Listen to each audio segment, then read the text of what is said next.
And with improved governance and emerging civil society, Ghana's economy has shown impressive growth.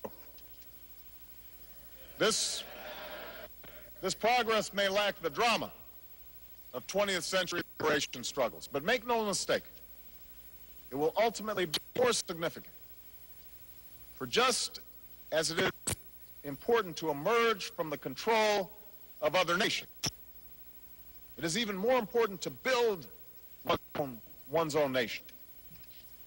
So I believe that this moment is just as promising for Ghana and for Africa as the moment when my father came of age and new nations were being born. This is a new moment of great promise. Only this time we've learned that it will not be giants like Nkrumah and Kenyatta who will determine Africa's future. Instead, it will be you, the men and women in Ghana's parliament, the people you represent. It will be young people brimming with talent and energy and hope who can claim the future that so many in previous generations never realized. Now, to realize that promise, we must first recognize a final truth that you have given life to in Ghana. Development depends on governance. That is the ingredient which has been missing in far too many places for far too long. That's the change that can unlock Africa's potential. And that is a responsibility that can only be met by Africans. As for America and the West, our commitment must be measured by more than just the dollars we spend. I've pledged substantial increases in our foreign assistance, which is in Africa's interests and America's interests. But the true sign of success is not whether we are a source of perpetual aid that helps people scrape by. It's whether we are partners in building the capacity for transformational change.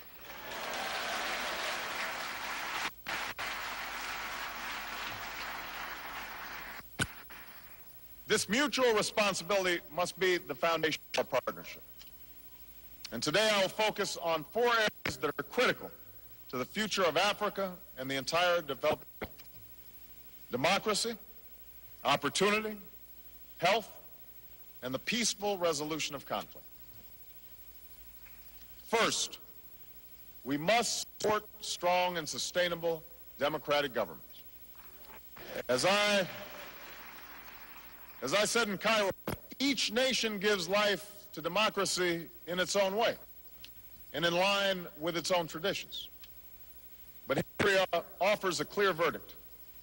Governments that respect the will of their own people, that govern by consent and not coercion, are more prosperous, they are more stable and more successful than governments that do not. This is more than just holding elections. It's also about what happens between elections. Repression can take many forms, and too many nations, even those that have elections, are plagued by problems that convert people to poverty. No country is going to create wealth if its leaders exploit the economy to enrich themselves. Or if police can be bought off by drug traffickers. No business wants to invest in a place where the government skims 20% off the top, or the head of the Port Authority is corrupt. No person wants to live in a society where the rule of law gives way to the rule of brutality and bribery. That is not democracy, that is tyranny, even if occasionally you sprinkle an election in there. And now is the time for that style of governance to end. In the 21st century, capable, reliable, and transparent institutions are the key to success. Strong parliaments, honest police forces, independent judges, an independent press, a vibrant private sector, a civil society. Those Those are the things that give life to democracy, because that is what matters in people's everyday lives. Now, time and again, Ghanaians have chosen constitutional rule over autocracy and shown a democratic spirit that allows the energy of your people to break through. We see that in leaders who accept defeat graciously. The fact that President Mills' opponents were standing beside him last night to greet me when I came on the plane spoke volumes about Ghana. Leaders who resist calls to wield power against the opposition in unfair ways. We see that spirit in just journalists like Anas, Arimea, Yeo Anas, who risked his life to report the truth.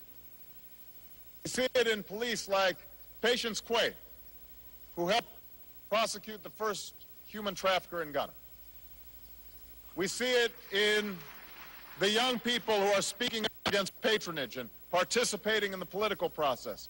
Across Africa, we've seen countless examples of people taking control of their destiny and making change from the bottom up. We saw it in Kenya, where civil society and business came together to stop post-election violence.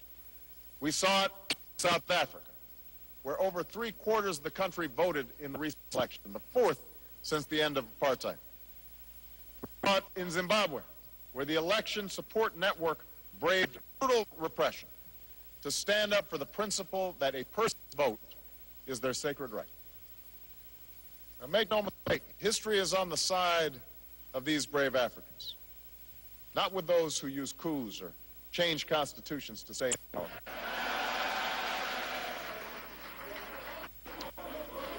Africa doesn't need strong men.